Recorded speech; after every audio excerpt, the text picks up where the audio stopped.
Waterfall येथे 2 तरुणांचं पाण्यात बुडून दुर्दैवी मृत्यू।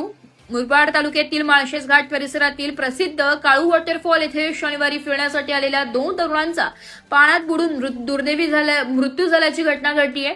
या घटनेमुळे परिसरात हळहळ व्यक्त होत असून पावसाळी पर्यटन स्थळी सुरक्षिततेचा प्रश्न पुन्हा एकदा ऐरणीवर आलाय।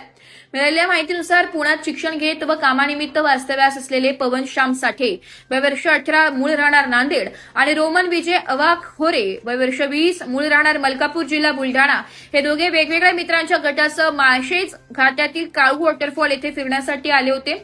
वॉटरफॉलमधील पाण्याच्या प्रवाहाचा अंदाज न आल्याने एका तरुणाला पाण्याचा जोरदार प्रवाह वाहून घेऊन गेला तर दुसरा तरुण खोल पाण्यात बुडाला। या दोन्ही स्वतंत्र घटनांमध्ये दोघांचाही मृत्यू झाला। घटनेची माहिती मिळताच टोकावडे पोलीस ठाणे ग्रामस्थ आणि बचाव पथकाने तातडीने शोध मोहीम हाती घेतली आहे। शर्थीच्या प्रयत्नानंतरही दोन्ही तरुणांचे मृतदेह पाण्यातून बाहेर काढण्यात आले। त्यानंतर शवविच्छेदनासाठी मृतदेह टोकावडे ग्रामीण रुग्णालयात पाठवण्यात आले। या घटनेनंतर पावसाळ्यात धबधबे आणि नदी परिसरातील पर्यटनासाठी जाणाऱ्या नागरिकांनी अधिक सतर्कता बाळगावी तसेच प्रशासनानेही अशा ठिकाणी आवश्यक सूचना उपाययोजना वाढवाव्यात अशी मागणी स्थानिकांकडून करण्यात येते। Bureau report Titwala news Titwala.